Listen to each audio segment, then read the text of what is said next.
wawe ikaze kuri channel ya Kigali Life Official, ikaba ari chaîne cyangwa channel y'urubuga rwa kigalilife.co.rw. urwo rubuga abantu benshi barumenyereye ko listinga cyangwa rushyiraho ibintu bitandukanye bigurishwa, amazu, ibikoresho byo mu rugo, ibibanza, amamodoka, imwa ndetse n'ibindi bintu bigurishwa mu mujyi wa Kigali.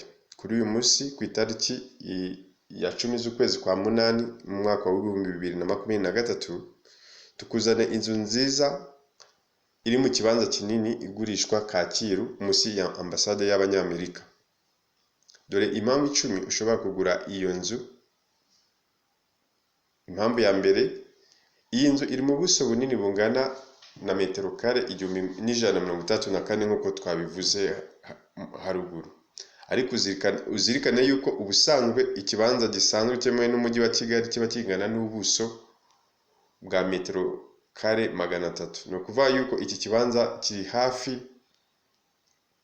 kuba cyujuje ibibanza hafi 4 byemewe n'umujyi wa Kigali. Impamvu ya kabiri, ni inzu ifite ibyumba bitatu, kimwe kirimo ibikoresho ndetse ikagira na douche na toilette ebyiri. Impamvu ya gatatu, iyi nzu ifite ubusitani bunini kandi buhagije nk'uko bigaragara ku mafoto, nawe urabyibonera. Impamvu ya kane, ni inzu ifite annex zishobora gukoreshwa n'abakozi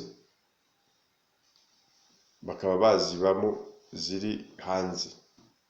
Impamvu ya gatanu, iyi nzu ifite igikoni na stock yo kubikamo ibintu. Impamvu ya gatandatu, iyi nzu ifite garage.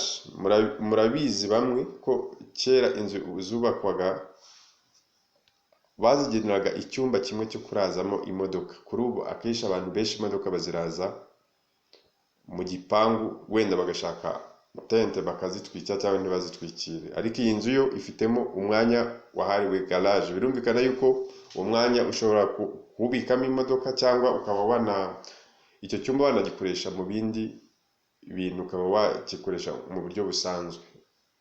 Impamvu ya karindwi yatuma ugura iyi nzu iri Kacyiru, iri mu gace keza gakunda kubona abakiriya mu bantu bakora business. Urugero abantu bakodesha inzu za Kacyiru zoroha kubona abakiriya.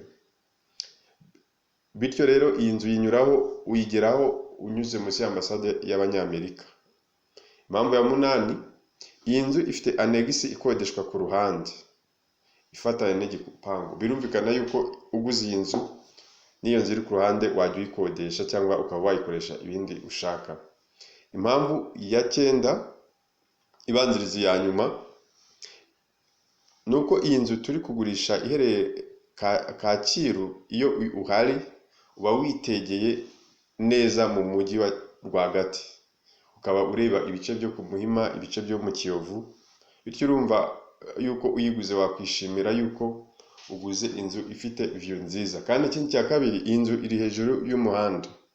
Abantu bagura inzu mubimenyere, muzi yuko inzu ziri munsi y'umuhanda ziba zihendutse ugereranyije n'inzu iri ruguru y'umuhanda. Bityo rero iyi nzu iri ruguru y'umuhanda bikaba ari indi avantage. Impamvu ya nyuma ari nayo ya 10, iyi nzu uyiguze ushobora kubona umwanya wakubakamo appartement, ndetse ushobora no gukoreramo indi business ijyanye n'inzu wakwishimira. Iyi nzu ikaba igurishwa amadolari 150,000.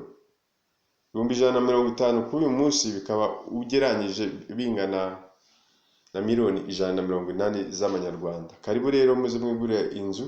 Ushobora kuduhamagara kuri 0783 515 900. Ushobora no kubona izindi nzu zigurishwa kuri www.kigalilife.co.rw, ukanyandikira kuri WhatsApp kuri iyo nimero navuze, ukambaza ikindi cyose waba ukeneye kugura muri Kigali. Wakoze cyane, bye.